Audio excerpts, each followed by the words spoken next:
The DJI Pocket 4 Pro introduces powerful new features that make it tempting to upgrade. But after using it, I found some serious compromises that could make the standard Pocket 4 a smarter choice.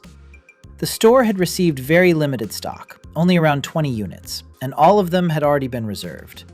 However, I got extremely lucky. Just as I arrived, one customer who had pre-ordered a unit suddenly decided not to take it, and I managed to grab it.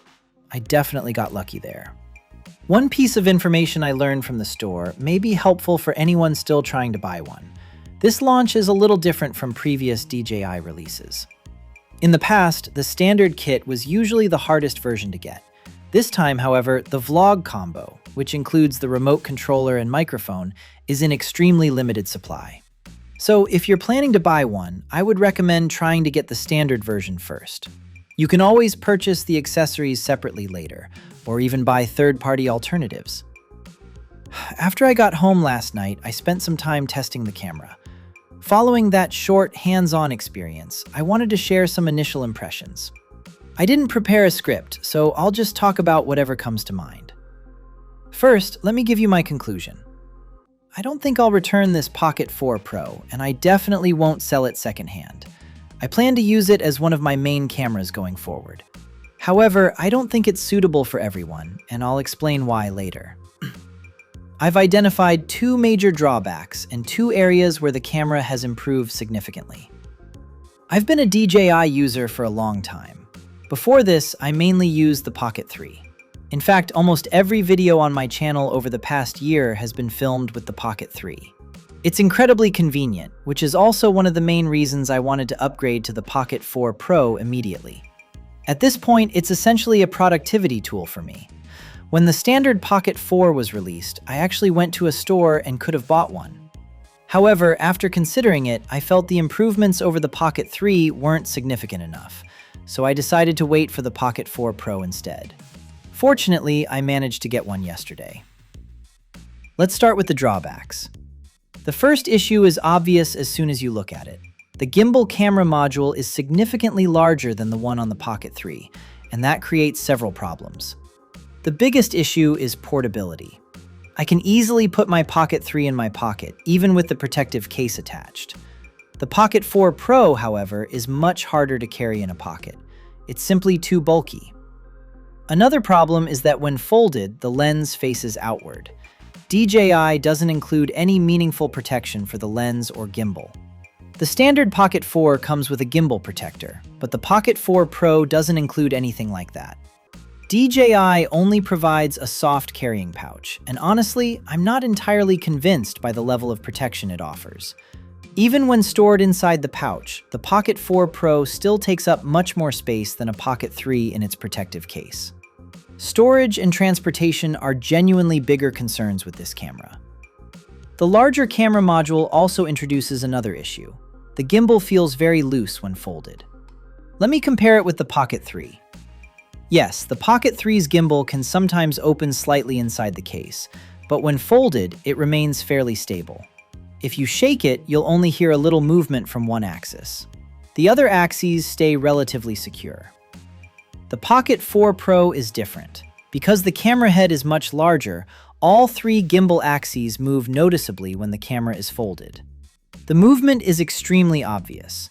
It's enough to make me question the long-term durability and stability of the gimbal. If I take this camera outside for filming, I know I'll spend much more time worrying about protecting the gimbal. Of course, you could argue that third-party protection accessories will eventually become available. That's true, but right now they don't exist. At this stage, I consider this a major issue. The second drawback involves the consistency between the two cameras during shooting. If you watch the sample footage, you'll notice a very obvious pause when the camera switches between lenses. There is also a noticeable shift in color temperature. The issue is still present when using the one-touch zoom feature, although because the transition is faster, it's slightly less noticeable. I also watched several reviews from other creators.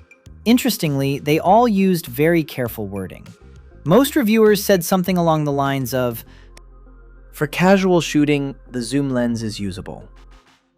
Notice how carefully that is phrased. As someone who also does camera reviews, I want to give you a small piece of advice. Whenever a reviewer adds a lot of qualifiers before reaching a conclusion, it's worth paying close attention to what they're really saying. The main reason I bought the Pocket 4 Pro was the telephoto camera. It gives me another focal length and more creative options while filming. However, if your footage includes zoom transitions between the two cameras, I honestly think the footage is almost unusable in its current state. In most cases, you'll need to remove the zoom transition entirely during editing. You'll have to use footage from the main camera separately, use footage from the telephoto camera separately, and then cut them together in post-production. Even if you do that, you'll still have to deal with color temperature differences between the lenses. To be fair, this isn't unique to DJI. Out of all the devices I've used, only Apple's iPhone can switch between multiple cameras with almost no visible transition. Most other devices, including many Chinese smartphones, still struggle with this issue. Hopefully, DJI can improve this through future firmware updates. Those are the two major drawbacks. Now, let's talk about the two upgrades that have made the biggest difference for me. The first is the joystick. Compared to the Pocket 3, the new joystick is a huge improvement. The Pocket 3 uses a simple 4-direction click-style control, similar to a D-pad on a game controller. It's either pressed or not pressed. Camera movement speed and distance are determined entirely by how long you hold the button.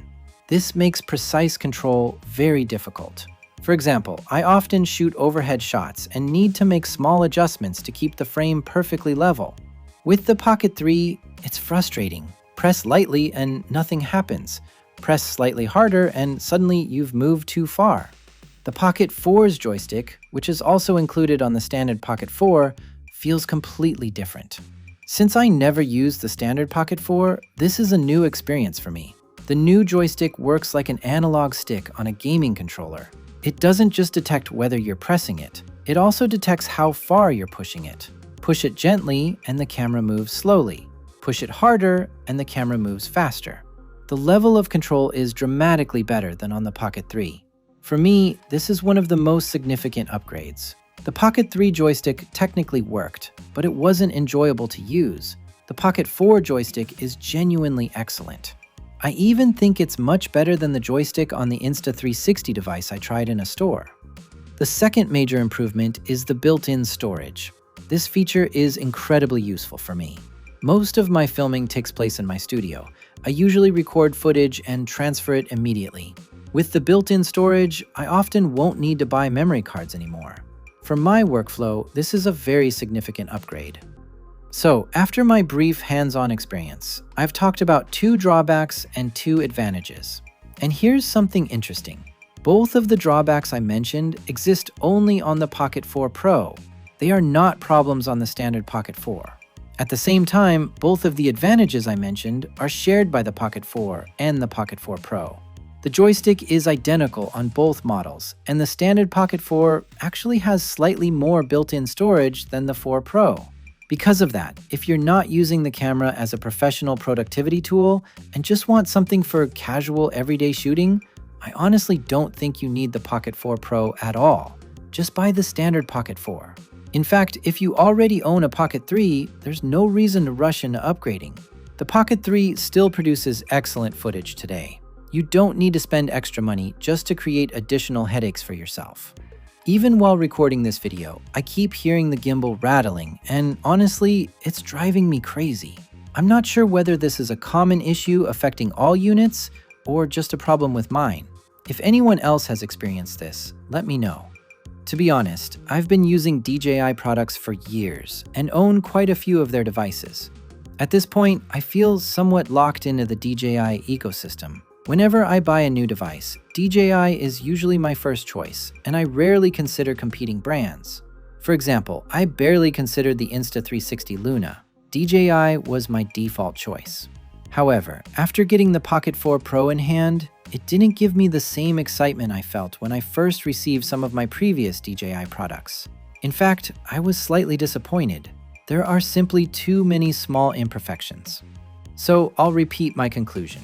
If you're just a casual user who wants a camera for spontaneous shooting, I don't think there's any reason to buy the Pocket 4 Pro. Buy the standard Pocket 4 instead. Or go on the used market and pick up a second-hand Pocket 3. Both options offer excellent value. There's really no need to spend extra money on the 4 Pro. Before ending this video, I tested accessory compatibility. Anyway, that's all for this video. Bye!